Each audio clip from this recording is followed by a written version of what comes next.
Welcome to the Oracle eBusiness Suite video in our FlexDeploy learning series. If you haven't already, I recommend you watch our FlexDeploy overview video, which can be found on the videos page of our website. In this video, we will explore FlexDeploy's comprehensive support for managing the lifecycle for Oracle eBusiness Suite customizations. The first question we are often asked is, what customizations does FlexDeploy support? FlexDeploy has very broad and deep support for most object types, including OAF, forms, reports, AOL objects, functional setups, and more. The knowledge of how to build and deploy each of these object types is embedded within what is called a plugin in FlexDeploy. The Oracle EBS plugin provides operations for build and deploy, start and stop for the various server components, online patching for EBS 12.2, that is ADOP, and other operations, such as compiling invalid SQL and generating and signing jar files. Plugin operations are used within FlexDeploy workflows to design the build and deploy processes that meet your needs. Due to the robustness of the out-of-the-box EBS plugin, these workflows tend to be very simple, but complexity can be easily injected to meet even the most unique requirements. Let's look at a build workflow for Oracle EBS. Here you can see the Oracle EBS plugin and its many operations. The build workflow is responsible for collecting the EBS customizations and producing an artifact, which will later be deployed using a deploy workflow. The build operation collects these files from the source control management system configured on our project, or optionally, extracts the object from the development EBS instance. For example, many customers use source control for objects such as SQL, OAF, forms, and reports, but prefer that the build operation extract the source directly from the EBS development environment for AOLs. The Oracle EBS plugin's build operation manages both use cases for you out of the box. Now let's look at the corresponding EBS deploy workflow. This workflow takes the artifact produced from a build and deploys its objects into a target EBS instance. Once again, the deployment is managed through a single operation, which handles all 22 object types we talked about earlier. I have also added a condition to restart the OA core tier of EBS if any of the deployed files are of type Java, XDF, or XML. You can see that the stop and start OA core steps are provided as out-of-the-box EBS plugin operations. The last step in the workflow uses the invoke test workflow operation, which executes any test cases associated with the project being deployed. The example build and deploy workflows are using out-of-the-box plugins and workflow operations, and no custom scripting was required. Now let's go look at a project for building and deploying customizations across this defined topology.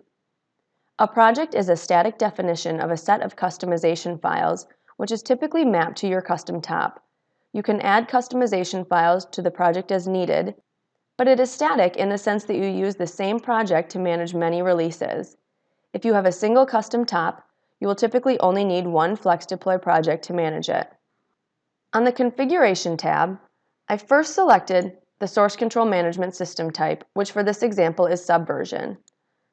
The source configuration identifies the SCM instance, which contains connection information for my Subversion repository and the location of the source code within that repository. Next, I associated the build and deploy workflows we reviewed earlier and the logical EBS instance to which we will build and deploy on. Next, we will review the project files for this project. By clicking on the Populate from Subversion button, FlexDeploy will interrogate the source files for this project, automatically detect their type, and gather some additional metadata.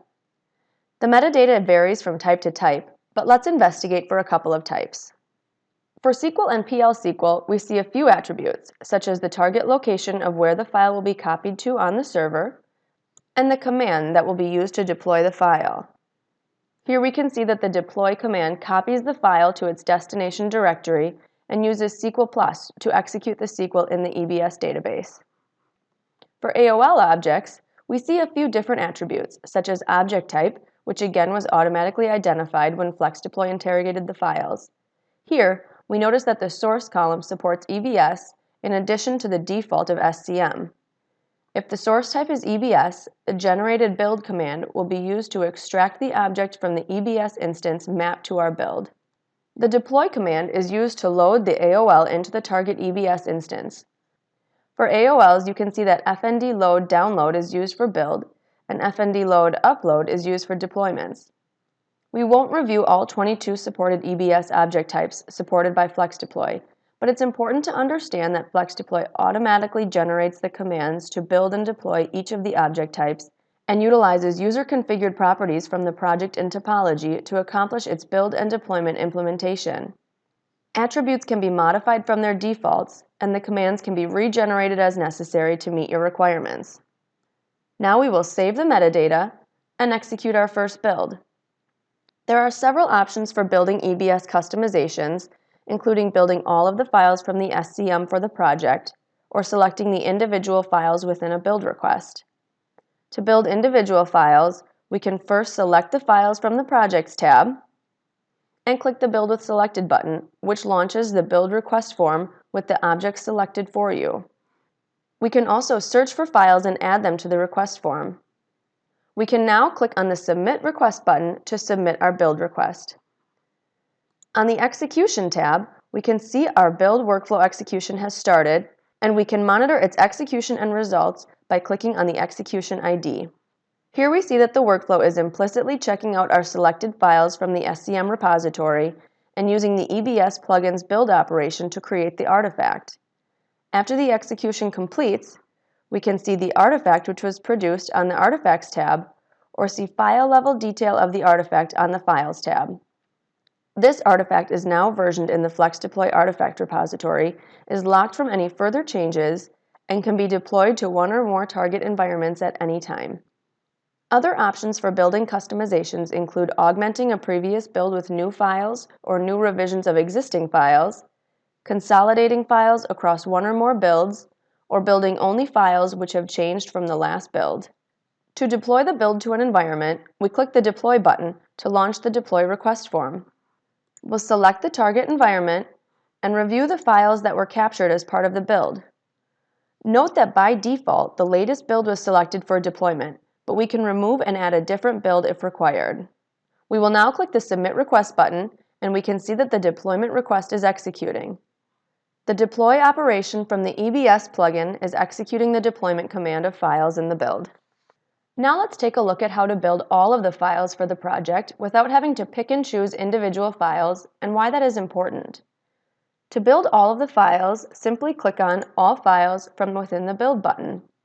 Notice the request form does not prompt for the list of files. You may be thinking, why would I want to build and deploy all files every time?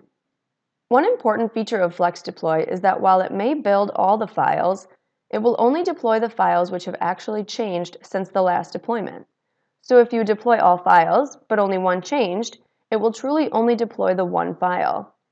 The deployment status for each file can be viewed on the Files tab of the workflow execution. This is helpful for a couple of reasons. First, you don't have to identify which files were actually modified, which can be tedious when changes accumulate across a large development team. Second, building all files enables continuous integration. To configure continuous integration, let's look at the Continuous Integration tab of our project. Here, we can trigger a build by adding a poll SCM trigger. This configuration will monitor the source stream of the project and trigger a build whenever changes are committed. We can also trigger a deployment to a target environment whenever a build is completed for a particular stream. Similarly, we can configure scheduled builds and/or scheduled deployments. When a build is triggered, all files within the SCM stream for the project are included in the build.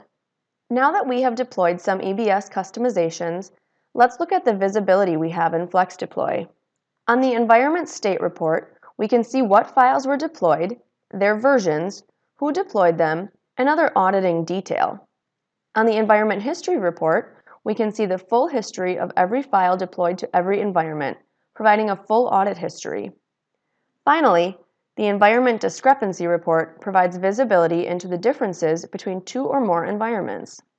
In this video, you saw how FlexDeploy's comprehensive support for Oracle eBusiness Suite makes it easy to build, deploy, and manage customizations across your environments. The out-of-the-box plugins eliminate custom scripting, and the build and deploy workflows make it easy to customize the process to meet your requirements. FlexDeploy provides visibility and full auditing history for all changes across the entire pipeline. For more information or to request a demo, go to flexagon.com/FlexDeploy.